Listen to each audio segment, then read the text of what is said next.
নমস্কার বন্ধুরা, ভালোবাসার রান্নাঘরে সবাইকে স্বাগত জানাই। আজ আমি আলু দিয়ে দেশি মোরগের লাল ঝোল বানাবো।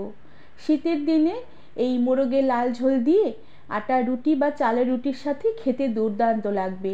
প্রথমে আমি কড়াতে সামান্য পরিমাণে জল গরম হতে বসিয়ে দিলাম, আর জলে আমি একটি মিডিয়াম সাইজের টমেটো কেটে দিয়ে দিলাম, আর তার সাথে দিয়ে দিলাম খানিকটা পেঁয়াজ কুচি, আর তার সাথে আমি 10-12 কোয়া রসুন দিয়ে দিলাম।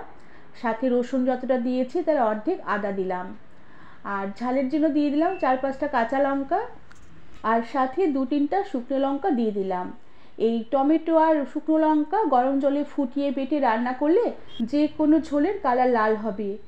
আর সাথে আমি 1 টুকরো দারচিনি, 2টো এলাচ, 2টো লবঙ্গ, আর সামান্য একটু জয়িত্রী, 1 টুকরো জায়ফল, 4-5টা গোলমরিচ, আর একটি ছোট চামচের আগায় করে সামান্য একটু গোটা জিরে দিয়ে দিলাম। এরপরে সমস্ত কিছু বেশ ভালো করে ফুটিয়ে নিয়ে আমি শেষে সামান্য পরিমাণে একটু কসুরি মেথি দিয়ে দিলাম। এবার এই সমস্ত কিছু বেশ ভালো করে নেড়েচেড়ে মিশিয়ে নেব।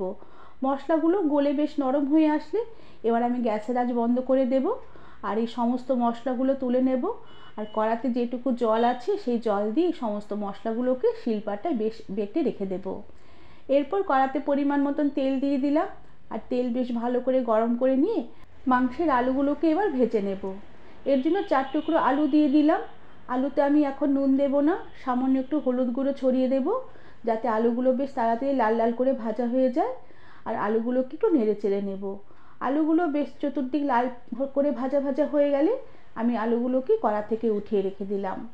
এরপরে ওই তেলেই একটি তেজপাতা ছিঁড়ে ফোড়ন দিলাম, আর সাথে বেশ খানিকটা একদম ঝিরিঝিরি করে কুচিয়ে রাখা পেঁয়াজ দিয়ে দিলাম। এবার পেঁয়াজ কুচিগুলোকে কিছুক্ষণ নেড়ে চেড়ে একটু নরম করে ভেজে নেব। পেঁয়াজ কিছুক্ষণ নেড়ে চেড়ে নেবার পরে পেঁয়াজে সামান্য একটু চিনি ছিটে ছড়িয়ে দিলাম, এতে পেঁয়াজগুলো তাড়াতাড়ি করে সোনালি কালার হয়ে আসবে।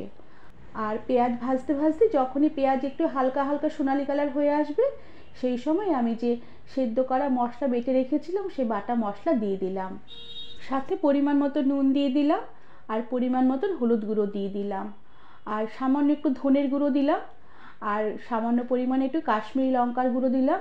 এতে মাংসের ঝোলের কালার বেশ ভালো আসবে।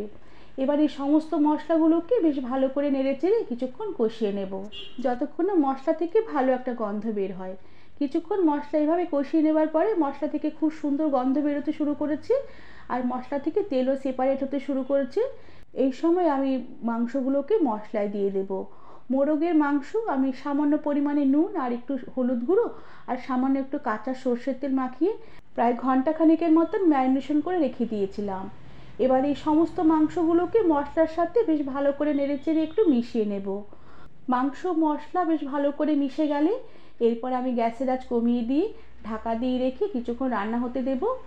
এতে মাংস থেকে জল বেরিয়ে আসবে, আর এই মাংসের জলেই আমি লো আঁচে বেশ ভালো করে সময় নিয়ে মাংস কষিয়ে নেব। মিনিট 5-এর মতন ঢাকা দিয়ে রান্না করে নেবার পরে ঢাকনা খুলে দিলাম। মাংস থেকে বেশ অনেকটাই জল বেরিয়ে এসেছে। এবার আমি মাংসটাকে বেশ ভালো করে নেড়েচেড়ে নেব, আর বারবার ঢাকা দিয়ে ঢাকনা খুলে আমি মাংস কষিয়ে নেব যতক্ষণ না মাংসের এই জলটুকু শুকিয়ে মাংস থেকে বেশ ভালো করে তেল সেপারেট হয়ে আসে। আর সমস্ত রান্নাটাই লো আঁচে করে নিতে হবে। আর এভাবে প্রায় মিনিট 15-এর মতন লো আঁচে আমি ঢাকনা খুলে ঢাকনা দিয়ে মাংস কষিয়ে নিয়েছি। মাংস থেকে খুব সুন্দরভাবে এবার তেল সেপারেট হতে শুরু করেছে, আর মাংসটা অনেকটা মজেও এসেছে। এবার ভেজে রাখা আলুগুলোকে মাংসতে আমি দিয়ে দেব। ভাজা আলুগুলোকে মাংসতে দিয়ে মাংসর সাথে আলুগুলোকে আবারও বেশ ভালো করে নেড়েচেড়ে কিছুক্ষণ কষিয়ে নেব। দেশি মুরগির মাংস লো আঁচে যত বেশিক্ষণ ধরে কষানো হবে মাংসের স্বাদ তত বেশি বাড়বে। আর এরপরে আমি সমস্ত মাংসগুলোকে একটু তাড়াতাড়ি সেদ্ধ করে নেবার জন্য প্রেসার কুকারে রান্না করে নেব। তবে তোমরা চাইলে কড়াতেও রান্না করতে পারো, তবে কড়াতে রান্না করলে আরও অনেকক্ষণ রান্না করতে লাগবে, কেননা দেশি মুরগির মাংস সেদ্ধ হতে বেশ ভালোই সময় লাগে। এবার সমস্ত মাংসগুলোকে প্রেসার কুকারে দিয়ে দিলাম, আর ঝোলের জন্য পরিমাণ মতন গরম জল দিয়ে দিলাম। ঝোলটা যে যেরকম খাবে সেই মতন করে জলের পরিমাণ দিতে হবে। সাথে কয়েকটা গোটা কাঁচা লঙ্কা দিয়ে দিলাম। এই কাঁচা লঙ্কাগুলো ঝোলে গলে গিয়ে ঝোলের স্বাদ বেশ অনেক গুণ বাড়িয়ে দেবে। এরপর আমি প্রেসার কুকারে ঢাকনা লাগিয়ে দেবো, আর গ্যাসের আঁচ ফুল করে দিয়ে 2টো সিটি দিয়ে নেব। আর 2টো সিটি আসার পরে গ্যাসের আঁচ কমিয়ে দিয়ে 5 মিনিটের মতন কুকার দমে রেখে দিয়ে তারপরে গ্যাসের আঁচ বন্ধ করে দেব, আর কুকার একদম ঠান্ডা হয়ে গেলে কুকারের ঢাকনা খুলবো। এভাবে রান্না করলে মাংসগুলো খুব ভালো সুসিদ্ধ হবে আর এতটুকু গলে যাবে না। আর মাংসের ঝোল কুকার থেকে কড়াতে ঢেলে বেশ ভালো করে কিছুক্ষণ ফুটিয়ে নিয়ে উপর থেকে 1 মুঠোর মতন ধনেপাতা কুচি ছড়িয়ে দেব। এতে দেশি মোরগের ঝোলের স্বাদ অনেক গুণ বেড়ে যাবে।